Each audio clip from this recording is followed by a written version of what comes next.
Joko Widodo itu mengikuti pendidikan program Sarjana Muda. Walaupun dia ingin mengesankan lulus sarjana juga. Ya, jadi kan? program Sarjana Muda, Sarjana, lalu kemudian lulus Sarjana di 5 November 1985. Dan sudah kita lakukan investigasi juga, penelitian juga bahwa dan kita compare dengan transkrip asli dari Sarjana Kehutanan UGM itu patut sangat dipertanyakan, bukan hanya sekedar inkoherensinya tapi juga otentitas dari transkrip itu. Selain bikin blunder terhadap secara personal dari Ibu Ova Emilia sendiri, ya karena sekarang nih netizen sudah mulai mengaduk-ngaduk masalah-masalah pribadi beliau lah ya yang terkait dengan hukum. Nah itu kan blunder secara personal ya, dan blunder juga secara universitas, secara kelembagaan itu blunder juga.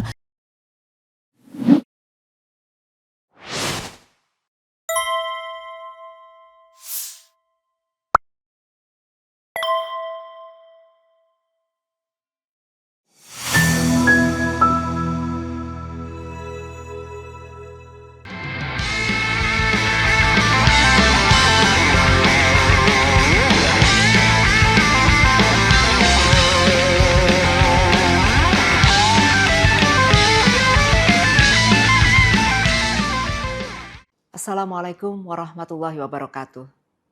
Saya Ova Emilia, Rektor Universitas Gadjah Mada.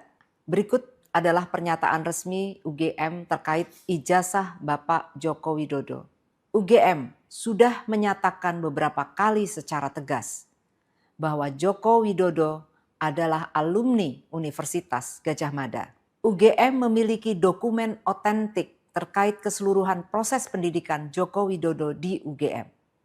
Dokumen ini meliputi tahap penerimaan yang bersangkutan di UGM, proses kuliah selama menempuh sarjana muda, pendidikan sarjana, KKN, hingga wisuda. Joko Widodo dinyatakan lulus dari UGM pada tanggal 5 November 1985. Dan UGM telah memberikan ijazah yang sesuai dengan ketentuan kepada yang bersangkutan saat diwisuda tanggal 19 November 1985. Tugas dan tanggung jawab UGM dalam mendidik seseorang telah paripurna ketika yang bersangkutan dinyatakan lulus dan diberi ijazah sesuai ketentuan. Hal ini juga berlaku kepada alumni UGM yang bernama Joko Widodo. Sekali lagi, UGM dengan tegas menyatakan bahwa Joko Widodo adalah alumni UGM yang telah mendapatkan ijazah dari UGM sesuai dengan ketentuan. Hal-hal yang terjadi setelah proses pendidikan dan kelulusan tahun 1985 di UGM, termasuk pemanfaatan dan perlindungan terhadap ijazah, merupakan tanggung jawab yang bersangkutan sebagai seorang alumni. Terima kasih.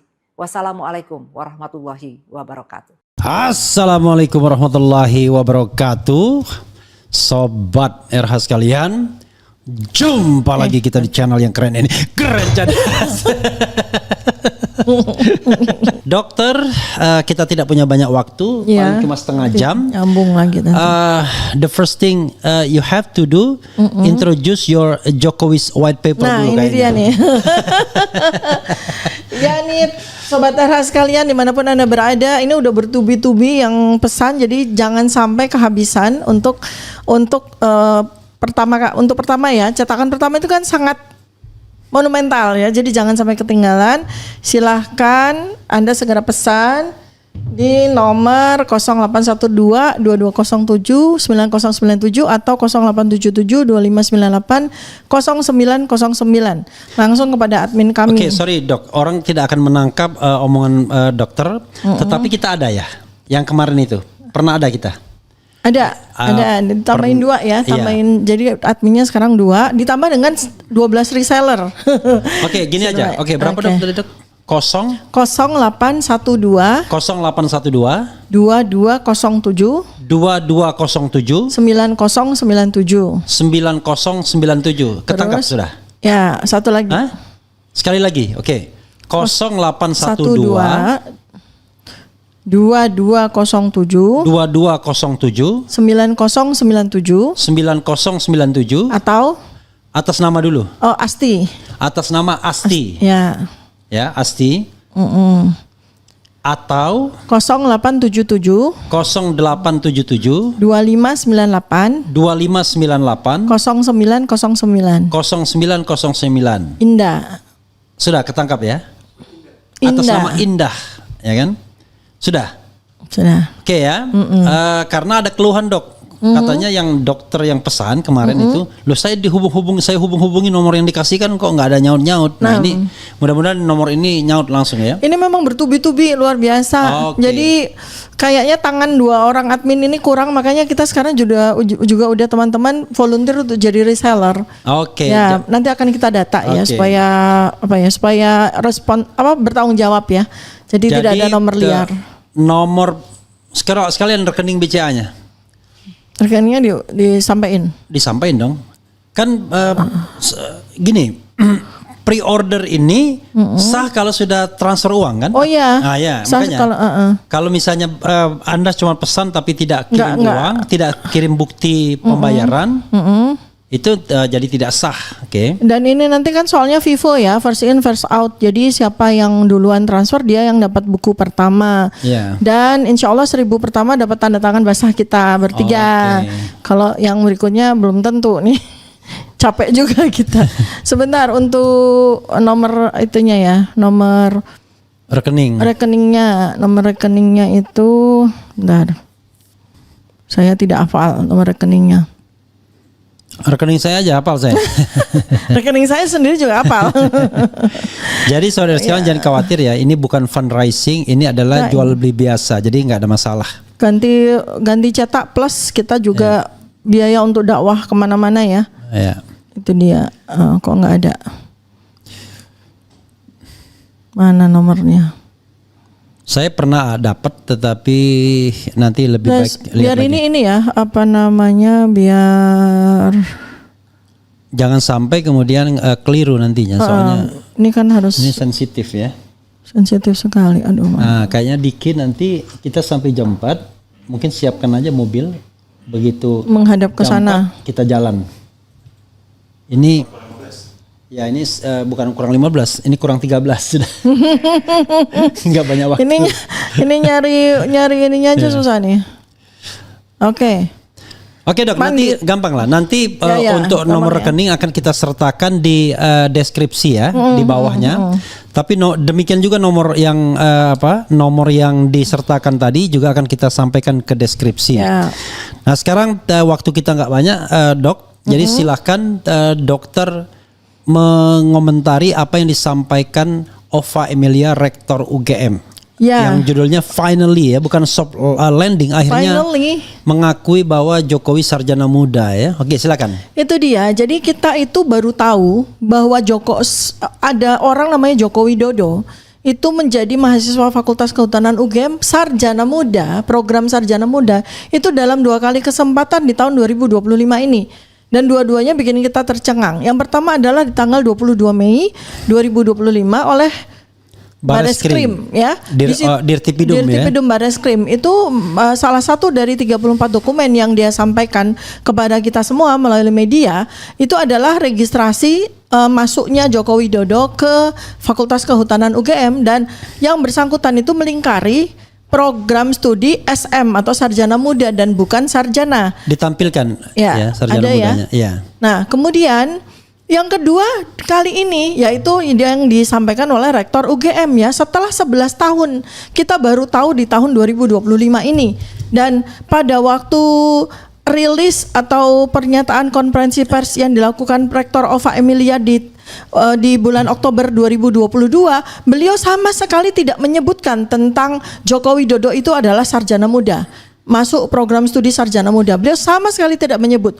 Bahkan Dekan Fakultas Kehutanan Sigit Sunarta di tanggal yang sama di bulan Oktober 2022 juga sama sekali tidak menyebutkan bahwa Joko Widodo itu masuk program studi sarjana muda ya. Nah, kemudian maju ke tanggal 22 Mei 2025 kita melihat ada sebuah inkonsistensi ya dari beberapa dokumen yang ditampilkan oleh Dirtipidum Bareskrim. Yang pertama adalah baru kita tahu bahwa Joko Widodo ini masuk ke Kehutanan UGM melalui program studi sarjana muda dan bukan sarjana. Tapi anehnya pada dokumen yang berikutnya ya di Koran Kedaulatan Rakyat yang kita waktu itu pernah ini saya sampaikan juga tadi.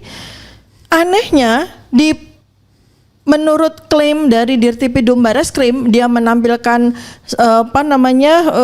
potongan penerimaan PP1 di tanggal 18 program perintis 1 di tanggal 18 Juli 1980 yang koran ini juga masih kontroversial karena saya dan Dr. Rizpon sama-sama mendapatkan evidence ya bahwa koran ini terduga palsu ya karena puasa tapi ditulis puasa dan kemudian bukti fisik dari koran itu tidak ada lagi di perpustakaan daerah di Jogja karena sudah diamankan oleh polisi dan UGM ya.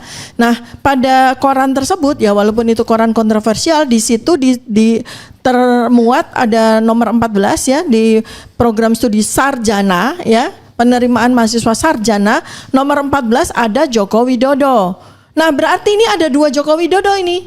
Kalau kita coba merunut ya kronologi dari Bareskrim Dirtipidum di tanggal 22 Mei 2025 ya ada Joko Widodo yang diterima di program Sarjana Muda dan ada Joko Widodo yang diterima di program Sarjana karena namanya juga ada di karena koran di itu. Koran KR itu hanya khusus untuk sarjana saja. Ya, karena sarjana muda nggak masuk di situ. Nggak masuk. Jadi sarjana muda itu di universitas terkemuka per PTN ya itu disurati atau dia harus datang. Jadi ada pengumuman bahwa untuk penerimaan program sarjana muda dan beberapa program yang lain itu ditempel di papan pengumuman yang ada di gedung grafika itu, yang ada di gedung grafika dan orang harus datang untuk melihat bahwa dia diterima di program sarjana muda gitu. Nah, jadi ini anehnya pada hari ini kemarin ya tepatnya 24 Agustus 2025, Profesor Rektor UGM Ova Emilia itu menyatakan bahwa Joko Widodo itu mengikuti pendidikan program sarjana muda. Walaupun dia ingin mengesankan lulus sarjana juga. Ya, jadi program sarjana muda, sarjana lalu kemudian lulus sarjana di 5 November 1985. Nah, itulah yang menjelaskan kemudian ada 2 transkrip yang kemudian tidak koheren ya. 122 SKS dengan 88 SKS. Itu tidak koheren dan kuat dugaan kita dan sudah kita lakukan investigasi juga, penelitian juga bahwa dan kita compare dengan transkrip asli dari Sarjana Kehutanan UGM itu patut sangat dipertanyakan, bukan hanya sekedar inkoherensinya tapi juga otentitas dari transkrip itu ya. Karena tidak seperti itu transkrip nilai dan sampai dengan hari ini masih tidak jelas juga. UGM ini masih justru menurut saya tuh selain bikin blunder terhadap secara personal dari Ibu Ova Emilia sendiri ya karena sekarang nih netizen sudah mulai mengaduk-ngaduk masalah-masalah pribadi beliau loh ya yang terkait dengan hukum. Nah, itu kan blunder secara personal ya dan blunder juga secara universitas, secara kelembagaan itu blunder juga. Untuk apa Bu Ova ya menjadi tameng bagi Joko Widodo? UGM dengan merusak reputasi universitas yang salah tertua gitu. Dengan merusak reputasi UGM, universitas kita tercinta, alma mater kita tercinta, hanya untuk menjadi tameng dari seseorang yang secara penelitian, secara ilmiah itu memasukkan dokumennya untuk meraih jabatannya. Untuk apa UGM? Maka saya di Twitter saya sampaikan, UGM diam.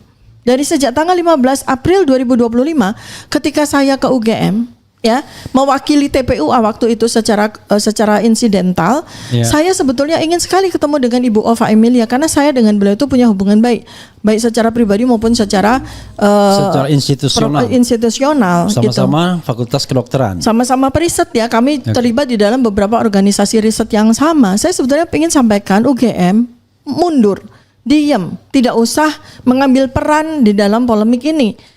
Karena hubungan antara UGM dengan orang yang bernama Joko Widodo itu selesai pada saat Joko Widodo menerima dokumen kelulusannya. Apakah itu ijazah sarjana muda ataukah itu ijazah sarjana, selesai. Biarkan dia menyelamatkan atau biarkan dia mempertanggungjawabkan dirinya sendiri secara personal. Jangan UGM ikut-ikutan. Saya tuh kadang melihat bagaimana pergerakan atau bagaimana apa yang dilakukan oleh Civitas Akademika petinggi atau oknum-oknum UGM, saya bingung sendiri. Seakan-akan Joko Widodo bagi mereka itu masih presiden. Seakan-akan Joko Widodo bagi mereka itu masih menakutkan. Ya, tapi kalau kita lihat ya bahwa ya kita ngomong apa adanya, mantan Rektor Pratikno masih ada dalam pemerintahan, kemudian masih menjadi ketua Majelis Wali Amanat. Ya. Tentu pengaruhnya tetap besar jadinya kan? Iya, pengaruhnya itu secara kelembagaan, secara institusional atau secara personal. Yang punya masalah, ya, yang punya masalah yang membuat mereka takut itu UGM yang punya masalah atau oknum-oknum di UGM yang punya masalah. Karena rakyat semua membaca loh betapa takutnya UGM. Betapa takutnya petinggi-petinggi UGM terhadap masalah ini sampai dibela-belain bikin podcast yang malah bikin ketawa semua orang. Karena podcast yang tidak alami, podcast yang sudah diatur, dan itu secara koinsiden bersamaan ya dengan waktu kami meluncurkan buku Jokowi's White Paper ini. Jadi seakan-akan bahwa mereka tidak mau beradu head to head dengan RRT. Ya, mereka mencoba untuk dalam tanda kutip ngeles atau melakukan sebuah argumentasi gitu ya melalui sebuah media yang tidak bertemu dengan kami. Dan berkali-kali kami juga sudah bilang bahwa buku ini berisikan hasil penelitian, scientific evidence. Maka kalau Anda mau mencoba untuk melawan isi buku ini, maka lawanlah dengan buku, lawanlah dengan riset, lawanlah dengan scientifically evidence, bukan dengan narasi-narasi yang seperti itu. Atau tunjukkan sokol ijazah asli itu disandingkan ya. Untuk diteliti. Seperti Abang bilang waktu di Kompas, sama-sama diteliti. Buku ini taruh ya, kemudian ijazah sokol asli taruh, sama-sama diteliti. Sama-sama diteliti. Itu. Ya, secara saintifik ya, itu baru fair, itu baru UGM. Ya, jadi mudah-mudahan Bu Ova menyimak ataupun siapapun juga di UGM menyimak dan tidak bikin blunder lagi. Dok, coba sekali lagi kita dengarkan statement dari Ova Emilia bagi yang belum mendengarkan statementnya. Kalau sudah siap cerita saja ya. Oke, silakan. Assalamualaikum warahmatullahi wabarakatuh. Saya Ova Emilia, Rektor Universitas Gadjah Mada. Berikut adalah pernyataan resmi UGM terkait ijazah Bapak Joko Widodo. UGM sudah menyatakan beberapa kali secara tegas bahwa Joko Widodo adalah alumni Universitas Gadjah Mada. UGM memiliki dokumen otentik terkait keseluruhan proses pendidikan Joko Widodo di UGM. Dokumen ini meliputi tahap penerimaan yang bersangkutan di UGM, proses kuliah selama menempuh sarjana muda, pendidikan sarjana, KKN, hingga wisuda. Joko Widodo dinyatakan lulus dari UGM pada tanggal 5 November 1985. Dan UGM telah memberikan ijazah yang sesuai dengan ketentuan kepada yang bersangkutan saat diwisuda tanggal 19 November 1985.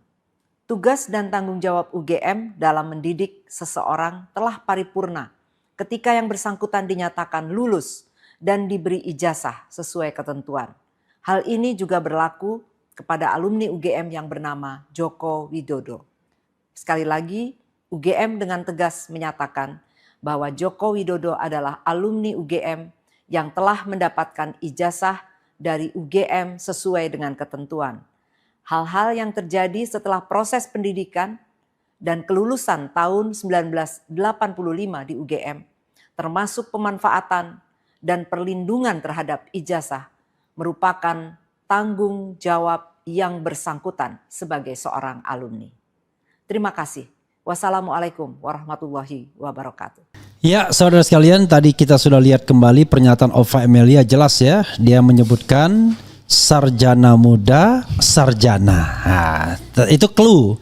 Karena sebelumnya memang sarjana muda itu tidak ada. Silakan Dok, karena kita tidak punya waktu, wrap up dan kemudian closing statement. Ya, ini jadikan dengan dua pernyataan pertama dari Dirtipidum Barreskrim di tanggal 22 Mei 2025 dengan pernyataan dari Rektor Ova Emilia ini kan kita mendapatkan tambahan pertanyaan-pertanyaan lagi yang perlu kita riset ya, perlu kita investigasi ya. Jadi kalau kita melihat kan bahwa selama 11 tahun ya, 11 tahun Joko Widodo itu tidak pernah menyatakan dirinya itu memulai kuliahnya di UGM itu dengan program studi sarjana muda. Ingat baik-baik di tanggal di tahun 2017 ketika pertama kali polemik tentang ijazah palsu ini bergulir, di mana di reuni Fakultas Kehutanan UGM dia berpidato menyatakan bahwa skripsi itu dibimbing oleh Pak Insinyur Kasmujo dan sebagainya. Sama sekali tidak ada siapapun satupun orang yang menyebutkan Joko Widodo, bahkan dia sendiri itu menempuh pendidikannya di program studi sarjana muda. Kita baru tahu 8 tahun kemudian ketika tanggal 22 Mei Dirtipidum Barreskrim secara tidak sengaja itu menampilkan registrasi masuknya Joko Widodo di program sarjana muda. Dan kemudian per 24 Agustus 2025 ditegaskan lagi oleh Ova Emilia bahwa Joko Widodo ini menempuh program studi sarjana muda. Nah, kalau balik lagi ke tanggal 22 Mei ada 2 dokumen yang saling kontradiktif, yaitu registrasi masuk Joko Widodo di sarjana muda, dan kemudian yang kontradiktif adalah transkrip nilai sarjana dia pun muncul dengan mata kuliah pilihan yang kosong ya, dan kemudian itu adalah beberapa kontradiksi-kontradiksi. Dan yang lebih kontradiktif lagi adalah teman-temannya yang selama ini selalu setia menjadi loyalisnya dia, itu adalah para mahasiswa program sarjana. Ya, mahasiswa program sarjana itu mereka memang program sarjana karena mereka memiliki ijazah. Ya, mereka itu benar-benar program sarjana, dan Joko Widodo yang ini itu masuknya itu di program sarjana muda. Itu beda kelas, beda kelas, beda waktu kuliah, beda program juga ya. Jadi ini malah membuat saya nanti bersama RR 2R yang lain akan semakin bersemangat untuk melakukan investigasi lanjutan ini tentang sebuah pertanyaan baru yang muncul. Apakah ada Joko Widodo yang diterima tahun 80 di program sarjana muda dan Joko Widodo yang diterima di program sarjana dan namanya ada di pengumuman kedaulatan rakyat tanggal 18 Juli 1980 di program sarjana ya. Nanti ikuti hasil investigasi kami lebih lanjut. Oke, saudara sekalian, wassalamualaikum warahmatullahi wabarakatuh. Keren. Waalaikumsalam warahmatullahi wabarakatuh. Anda sudah ada terpenuhi pasal penghasutan misalnya. Anda terpenuhi pasal pencemaran nama baik dan penghinaan dan lain sebagainya. Tapi intinya mereka akan berkata bahwa ini nothing to do dengan pembuktian ijazah palsu lagi. Tapi ini adalah sebuah tindak pidana yang terlepas dari itu. Ya. Maka yang terjadi adalah kan permainan digeser dan Anda akan sibuk gitu. Apalagi ini mohon maaf ya Dokter Tifa. Apalagi kemudian tiba-tiba mereka menggunakan tangan besi. Karena ancamannya di atas 5 tahun, ya saya tahan dulu begitu, biar tidak bisa kemana-mana lagi. Itu maksud saya apa yang akan Anda lakukan? Saya ya, yang jawab saya ya. Ya. Jadi begini ya, risiko perjuangan itu kan memang berat, ya. Makanya yang mau berjuang menegakkan kebenaran itu sangat sedikit. Apalagi kita tahu bahwa yang sedang kita bongkar potensi kejahatannya ini adalah orang yang memang selama 10 tahun ini suka sekali menggunakan abuse of power. Ya. Nah, tetapi apakah kemudian saya dan mungkin teman-teman yang lain takut? Kalau kami takut dari sejak awal kami tidak melakukan ini. Tetapi apa? Apa artinya saya diberikan otak cerdas oleh Allah Subhanahu wa taala? Apa artinya saya diberikan tugas sebagai seorang ilmuwan, sebagai seorang peneliti? Kalau saya diam saja. Artinya itu kalau saya sebagai orang yang dikarunia otak cerdas, sebagai orang yang diberi tugas Allah menjadi peneliti lalu saya diam saja, Allah sendiri akan melaknat saya sebagai setan bisu. Ya. Nah, apakah saya takut hukuman dunia lebih takut dibandingkan hukuman akhirat? Buat saya tidak. Apalagi di usia saya yang sudah melampaui setengah abad. Ada satu kata dari Pak Abdullah Al-Qatiri. Kami bertemu baru sebentar, tapi banyak sekali kata-kata dari beliau yang saya jadikan sebagai sebuah hikmah ya. Satunya begini, dokter, kita bersama-sama karena saya itu hanya menginginkan akhiratul hasanah. Itu saya ingat sekali. Itu kata kunci, akhiratul hasanah. Untuk apa sih kita mulia di mata orang dengan harta triliunan tapi didapat dari merampok harta rakyat? Untuk apa kita punya rumah megah 12.000 meter persegi dengan bunker yang dipesan khusus di bawahnya? Untuk melindungi siapa? Malaikat tidak akan bisa, orang tidak akan bisa terlindungi oleh malaikat dengan bunker, nggak bisa. Karena kebenaran itu ketika sudah mulai membuka maka dia akan menempuh jalannya, walaupun jalan itu sangat sakit, sangat sulit. Orang-orang mulia, orang-orang alim, ulama, apalagi nabi-nabi merasakan itu semua. Ya, kalau itu cuma katakanlah yang termul-termul itu katakan ya, wah itu takut tuh, nangis tuh dokter Tifa itu, karena sebentar lagi akan dikasih baju Shopee gitu kan, dikasih rompi orange. Kalau saya tuh cuma takut dikasih baju rompi, dari sejak awal saya tidak berbunyi seperti ilmuwan yang lain, bisu aja, diam aja di dalam kampus, di dalam rumah, ya kan, diam aja, selamat dia di dunia. Tapi apakah selamat dia di akhirat? Saya lebih baik memilih saya selamat di akhirat. Ketika saya bertemu dengan Allah, jawaban saya tegas. Saya dalam sisa hidup saya menegakkan kebenaran. Seperti itu. Dan saya kan kekhawatiran saya apa sih? Anak-anak kan dijaga sama Allah, ya kan? Nah, saya apapun risikonya, apapun yang terjadi, saya sudah ditugaskan Allah untuk menegakkan kebenaran soal ini. Karena ini bukan soal marwah kita, masyarakat, orang, itu marwah bangsa. Dan bagaimana kita menulis sejarah dengan begitu buruk, dengan kepalsuan-kepalsuan yang kemudian dilegitimasi. Sekarang nih pertanyaan saya, tadi kita Abang Refli Harun sudah sampaikan bahwa ini pertempuran digeser, bukan lagi soal ijazah. Kenapa? Karena sudah jelas kok ijazah itu palsu. Ya, saya punya bukti baru loh. Saya mendapatkan satu tumpuk dokumen fresh ya dari seseorang insinyur lulusan Fakultas Kehutanan UGM. Lulus tahun 1985, wisuda tahun 1985. Oke. Saya terperanjat. Kenapa? Ijazahnya begitu indah. Ijazah sarjana insinyur kehutanan UGM, ijazahnya begitu indah. Dan ternyata Universitas Gadjah Mada, saya yang kemarin agak kecewa, saya menjadi bangga dengan melihat dokumen itu, melihat ijazah itu. Karena ijazah itu selain indah, ternyata UGM itu betul-betul mempersiapkan bagaimana supaya ijazah itu tidak dipalsukan. Dan terus terang ijazah itu sangat berbeda dengan yang kita lihat di internet selama ini. Ya, nah saya hari ini mendapatkan lagi spesimen fresh, ya, bahwa ternyata UGM itu di kurun waktu antara sekitar tahun 80 sampai 85 itu ternyata kan mengeluarkan 2 ijazah. Ternyata mengeluarkan 2 ijazah loh, ya. Ini saya baru dapat spesimen fresh. Bahwa ternyata dalam kurun waktu 1980 sampai 1985 dan mungkin lebih ya, itu di antara kurun waktu itulah yang kata orang itu dia mengklaim dia mahasiswa ya dan lulus tahun 85. Ternyata UGM itu mengeluarkan 2 ijazah. 2 jenis ijazah. 2 jenis ijazah. Satu sarjana. Oke. Satu sarjana, satu lagi sarjana muda.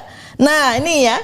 Ternyata ya spesimen yang dibuat kata Betor Suryadi itu dibuat di UPP ya, itu ternyata spesimen sarjana muda. Dan yang relatively mudah dipalsukan. Karena ada, saya lihat, oh ternyata UGM betul-betul menggunakan layer-layer untuk ijazah sarjananya yang sulit sekali untuk dipalsukan.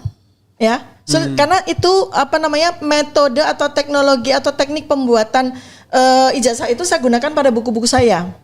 Jadi buku-buku saya kan saya sudah menerbitkan 4 buku ya. Itu saya juga menggunakan teknik gitu supaya tidak bisa dipalsukan. Jadi ada teknik-teknik pencetakan tertentu. Itu yang hanya orang yang tahu saja. Tekniknya tuh 4 layer ya. Dok, di tengah-tengahnya itu ada emboss. Nah, emboss itu kunci, dia tidak bisa dipalsukan. Oke, Dok, satu hal ya. Ini untuk memastikan saja. Pada tahun 85 itu kalau tidak salah ada 2 wisuda. Oh, 3. Kalau ada 3 wisuda itu ya. 3 wisuda tahun 85.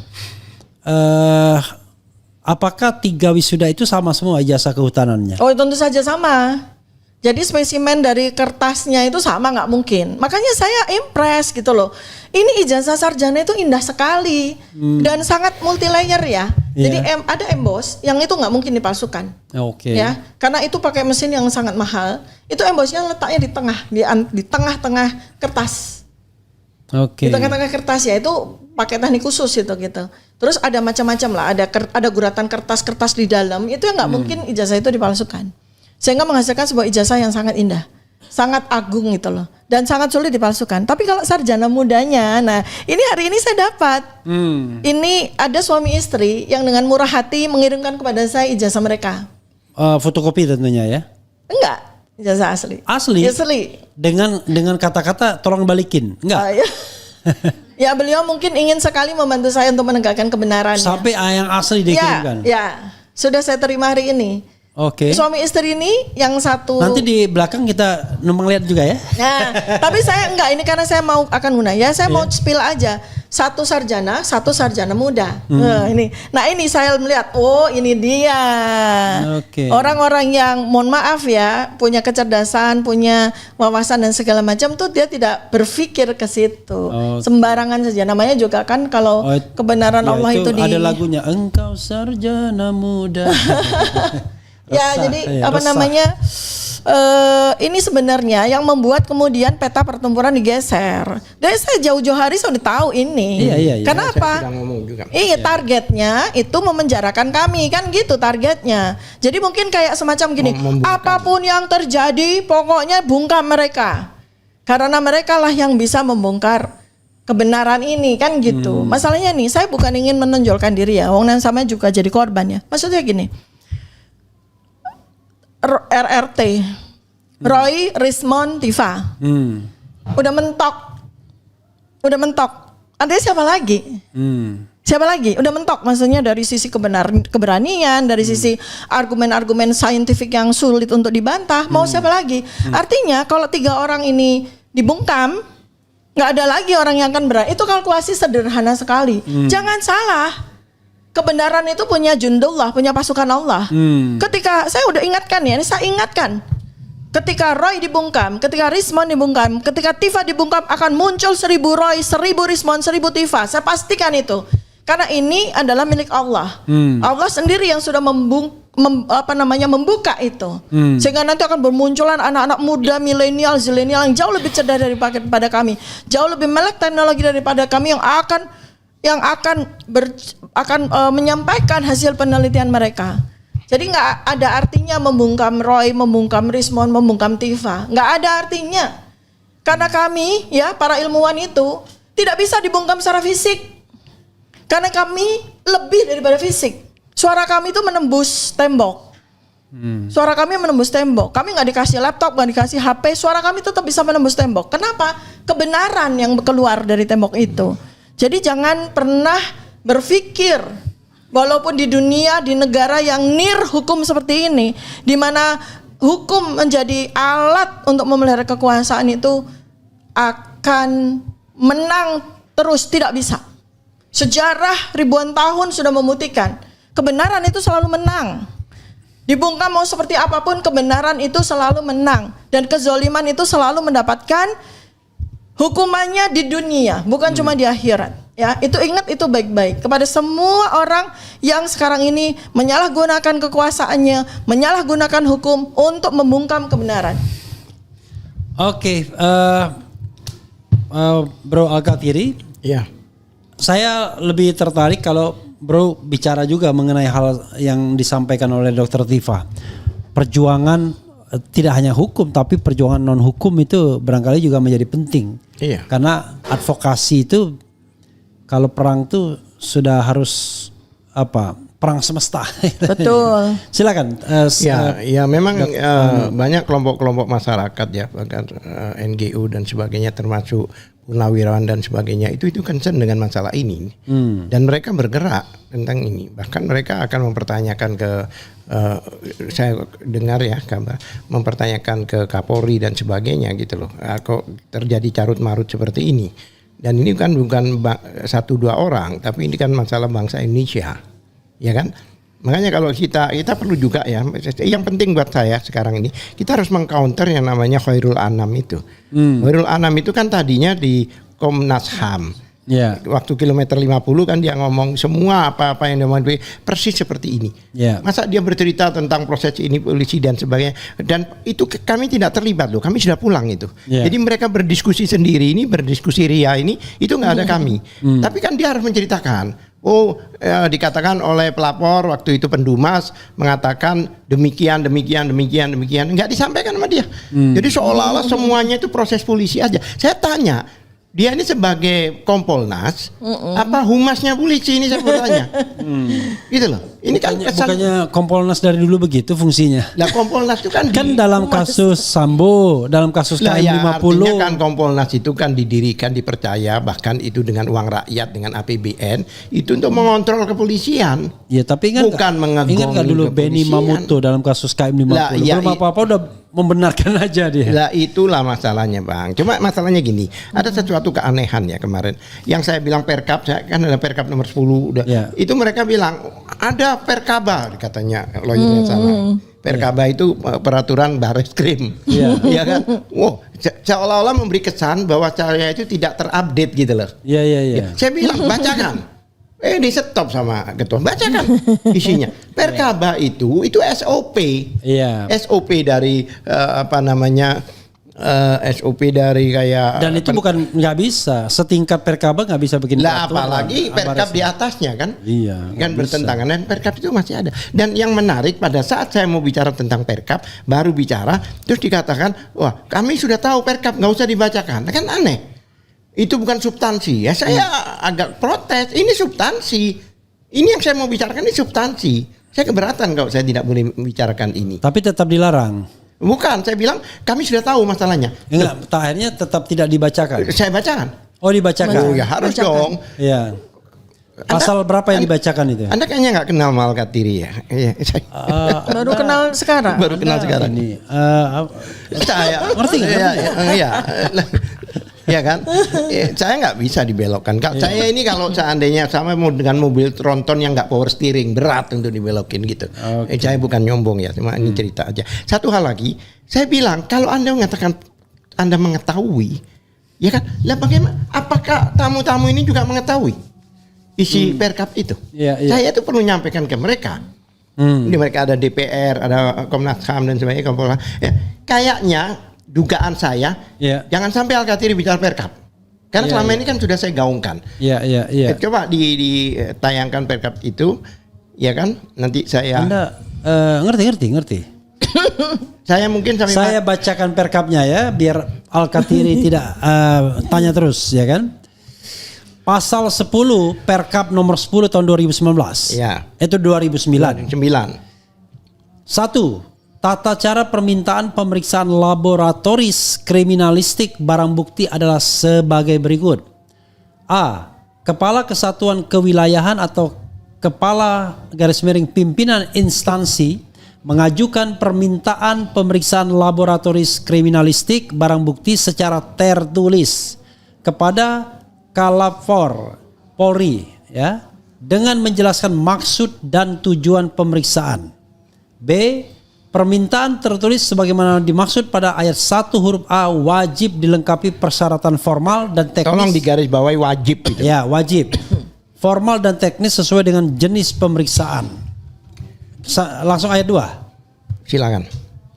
Apabila terdapat kekurangan persyaratan sebagaimana dimaksud pada ayat 1 huruf B, Kalapor ya, Kepala Laboratorium Forensik Polri meminta kekurangan persyaratan tersebut secara tertulis kepada Kepala Kesatuan Kewilayahan atau Kepala Pimpinan Instansi yang mengajukan permintaan pemeriksaan untuk dipenuhi dalam batas waktu 14 hari kerja. Mungkin dalam hal ini harus permintaan dilengkapi 14 hari. Ya, permintaan dari Ditipidum mungkin ya, atau dari Bareskrim mungkin ya. Bukan dari laboratorium. Enggak, maksudnya permintaan ke laboratorium itu dari Bareskrim ke biasanya penyidik ya. Iya. Penyidik meminta meminta ke Lab Force ya kan. Lab Force ini ada batas. Persyaratan itu harus dilengkapi, persyaratan formil maupun teknis.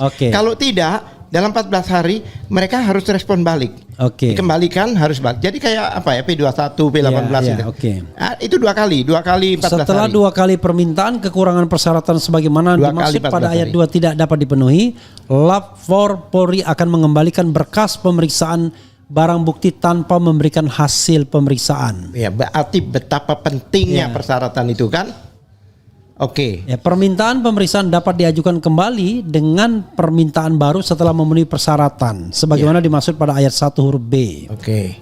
Pasal berapa lagi, Bro? Pasal 80. Pasal Saya, 80. kan kemarin dulu saya 84 itu kan produk cetak. Ya. Saya kembalikan ke dokumen aja ya. Tapi dua-duanya sama. Pasal 80. Pemeriksaan barang bukti dokumen sebagaimana dimaksud pada dalam pasal 79 wajib memenuhi persyaratan formal sebagai berikut. Wajib lagi kan? Wah, ya. Iya. Wajib ini berarti pakai wudhu ini ya. Iya. Permintaan tertulis dari Kepala Kesatuan Kewilayahan atau Kepala Pimpinan Instansi. Iya. Laporan polisi. Itu syaratnya. Iya. Padahal laporan Harus polisi belum ada laporan polisi. Padahal laporan polisinya belum ada. Loh, belum ada. Iya. Ini kan masih Dumas. Iya, Dumas BAP saksi tersangka atau laporan kemajuan belum ada juga. Itu lebih begini loh. Kenapa harus ada BAP tersangka dan itu? Iya. Karena barangkali di dalam pemeriksaan itu ada tambahan-tambahan surat dan sebagainya. Oke. Dan tersangka jangan lupa ya. Iya. Tersangka itu diperiksa paling akhir. Oke. Berarti pemeriksaan itu bukan di awal tapi di akhir. Lalu BA ya, pengambilan penyitaan dan pembungkusan barang bukti Azan ya? dan autentikasi dokumen pembanding. Iya. Azan.